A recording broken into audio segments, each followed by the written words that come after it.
What is going on, family? Welcome back to our channel. Now today we are going to be talking about how 5 things, yes, 5 things will change the way you approach your mindset. Now I talk about this every single week just so you can understand how vital mindset is to your everyday life or the success that you are trying to achieve. Now, having the right mindset is something that, like I just told you, is essential to achieving success in any aspect of life. When I say any, I mean any. It doesn't even matter. It's not always about being the smartest or the most talented, but rather about, get this, the attitude and the mindset that you possess that brings you to the table. So the attitude and the mindset that you possess could bring you into rooms you never thought that you could even be into. So without further ado, let's dive straight into, I'm going to give you 5 things. Let's dive straight into these 5 things that will change the way you approach your mindset. Let's get into it right about now.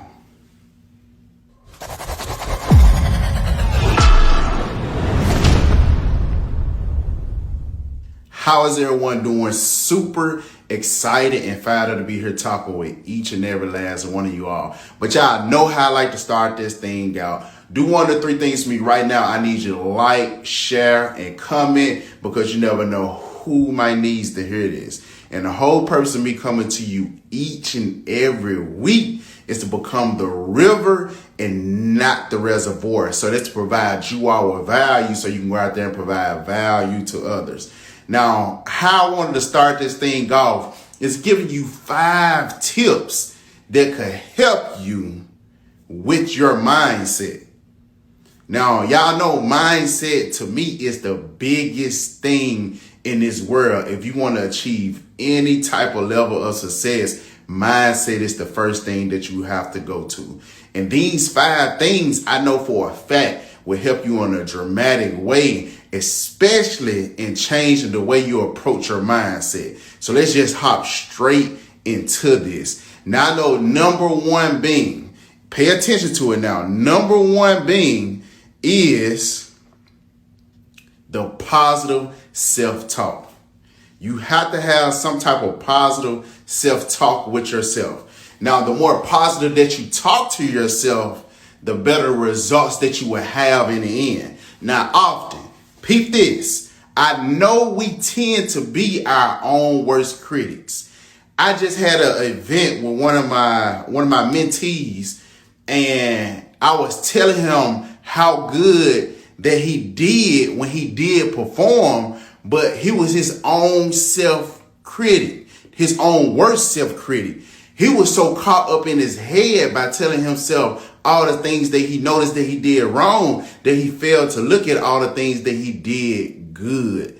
Because you made an attempt to do it, so it's all good anyway. Now, this negative self-talk that you have can drain your motivation and your confidence. Once you try something and you do it, you're not going to be good at it at first. But the more you keep getting the reps in, the better you become. But however, by using positive self-talk, we can turn those things around and then shift our perspective on it using positive affirmations and encouraging words. I used to have this thing where we was in a trade house and we could not say the word can't because everyone was men and we hold each other accountable, or we can't say anything negative, or we won't be allowed to say anything negative because the more negative things you say, the more negative things you get. Say that I am capable or I can do this. It can actually shift your mindset and ultimately your actions. Your mindset, it controls your actions. I'm saying it again. Your mindset controls your actions, but then what are you doing or saying to fuel your actions?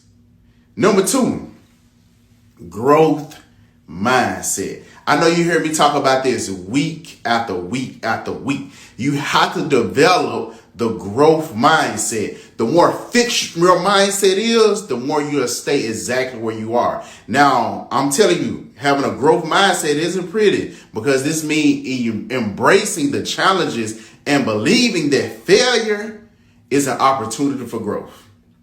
It's hard, right? I understand. I totally understand. I was once there. But this mindset, it allows us to be more resilient and persistent in the face of setbacks. How many of you all have had any type of setbacks in life and it real deal set you back? See, you should not be viewing it as in this way. Any setback that you have in life, it should be setting you up for bigger success. By viewing your mistakes as learning opportunities, you can break out of your comfort zone and achieve things you never thought was possible. I'm telling you, and Tony Robbins said this so many times, your comfort zone is your dead zone. Nothing grows there. Now, the process of growing, it feels very uncomfortable, but it is necessary for any type of level of success that you want. Now, number 3, I love this one. Visualization. It's a technique that is used by so many successful individuals. You have to picture yourself achieving something. Get this, before you even achieve it, picture yourself accomplishing that goal before you even set it. This can be one of the most powerful tools that you have in your toolbox. When we can create a powerful mental image that can motivate us to take action towards those goals or those things that we want, nothing can stop you. The only thing that can stop you is you. And I'm telling you, God gave us one of the most powerful gifts, and it was imagination. Think about it. The images that you see, it pushes you into action. I'm going to say it again. The images that you see, it pushes you into action.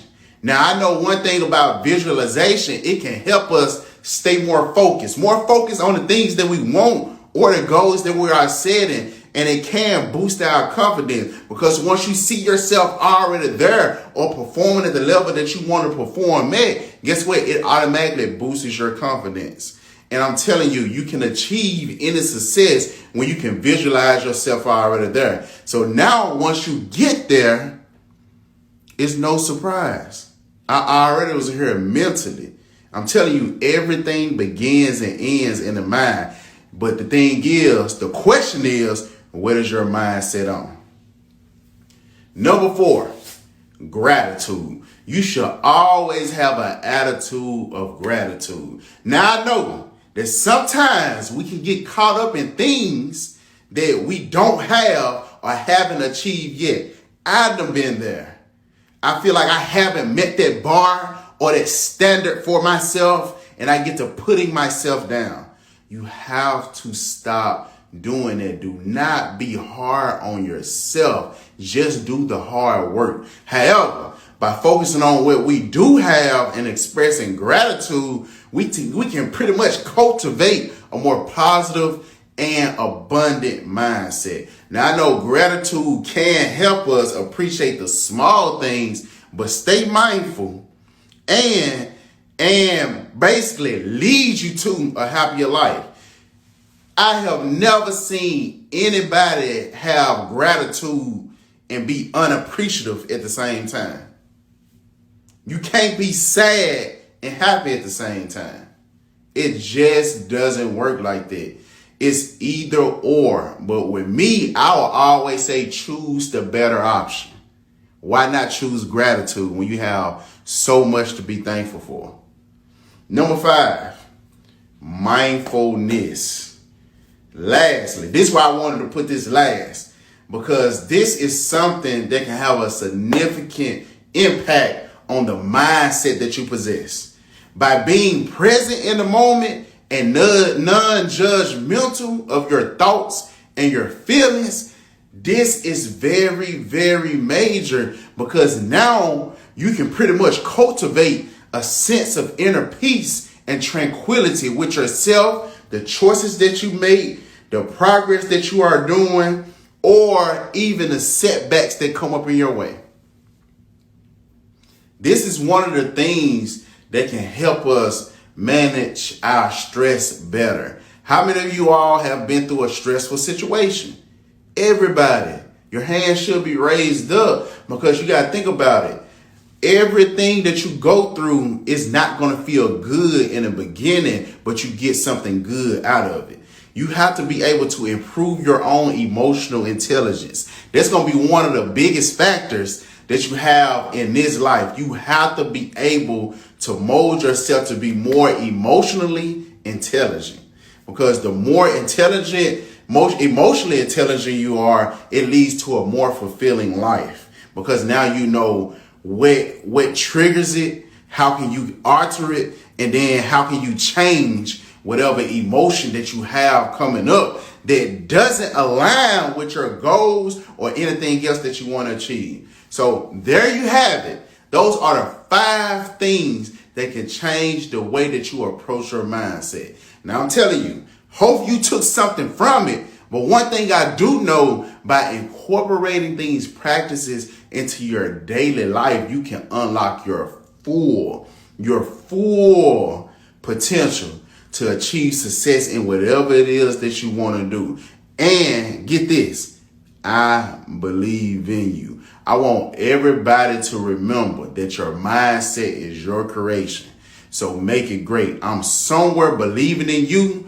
Let's work. And I really thank you for even watching this video, subscribing, and commenting. And we'll see you on the next one. But y'all have a good one, and we're going to kick this week off right. Start implementing these 5 things.